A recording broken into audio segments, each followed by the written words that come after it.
Hi and welcome to this episode of Kung Fu Traditional Training Methods. In this episode we are going to have a look at the long weapons like Gun or Qiang, the staff and the spear, which were important for the development of Chinese martial arts. However, this time the article that is coming together with this video is more important than this video, because there are the details of about what was important in the development of Chinese martial arts. And so this video visualizes things that I am writing about in the article. Stay tuned for more and thank you for watching.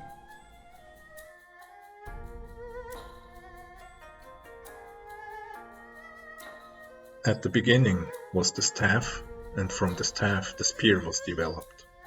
Both of these weapons were in more or less rudiment form, a part of the arsenal during the Stone Age and Bronze Age that was used for hunting and fighting. Other weapons like the sword and the saber derived from the staff and the spear.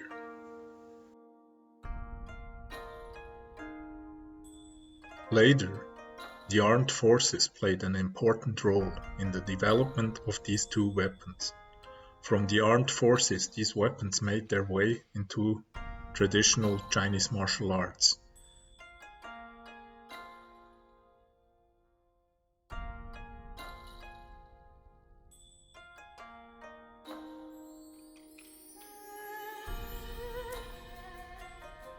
Many of these styles were also created out of these weapons, such as Xingyiquan, Hung Kyun or Baguazhang.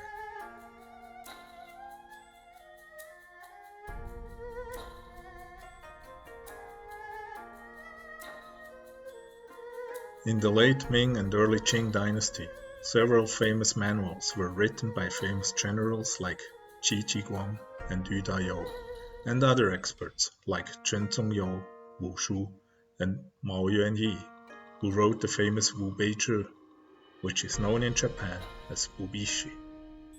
Chen Zongyou's most famous manual described the Shaolin staff method.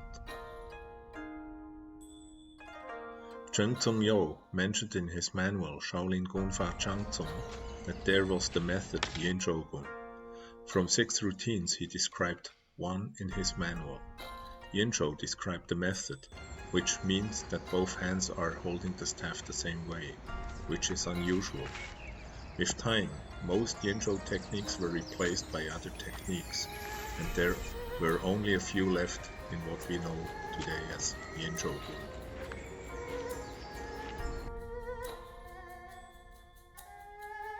Interestingly, Yin Zhou techniques which are described in Chen Zongyou's manual still can be found in southern systems like Hung Kyun.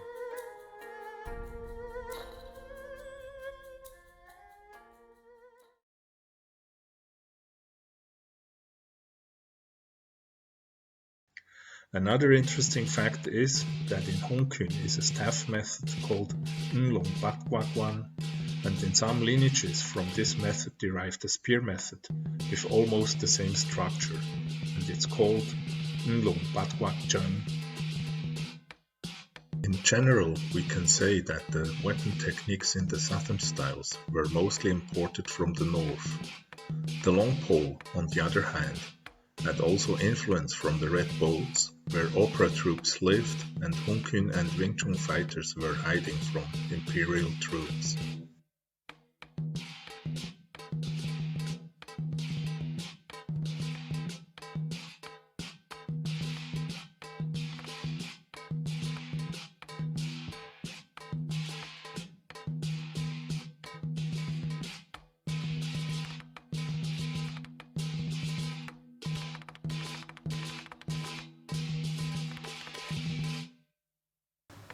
The Wing Chun long pole has only a few but effective techniques which can be executed on both sides.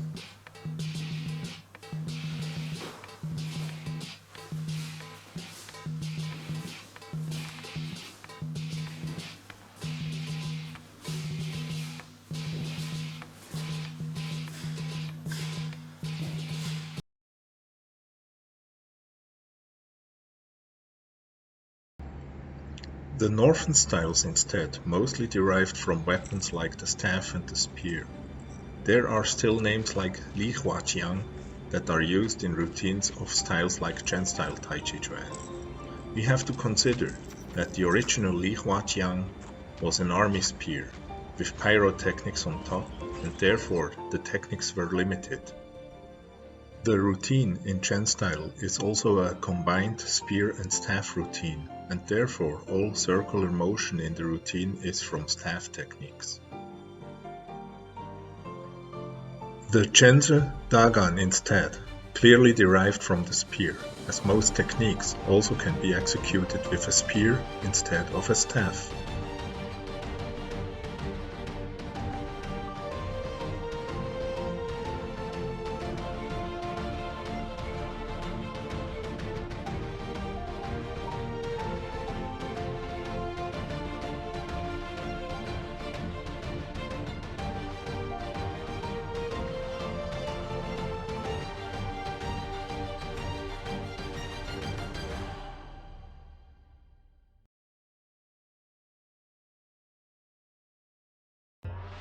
With time, the original purpose partly changed from a weapon to a training tool.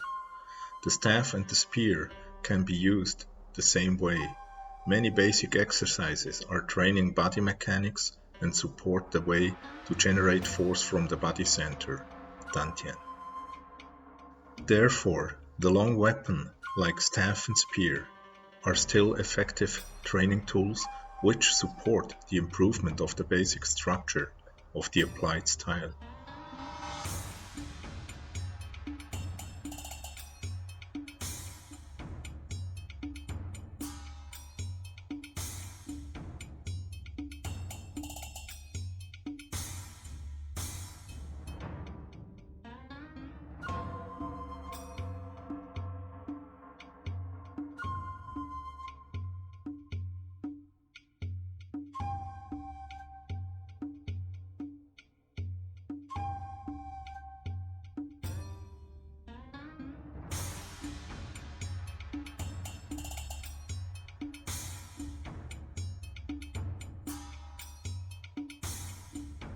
To close this episode, we have a look at Lan Na Cha, first with the great spear from Xingyiquan, and then with the Dagan from Chen style Tai Chi Chuan.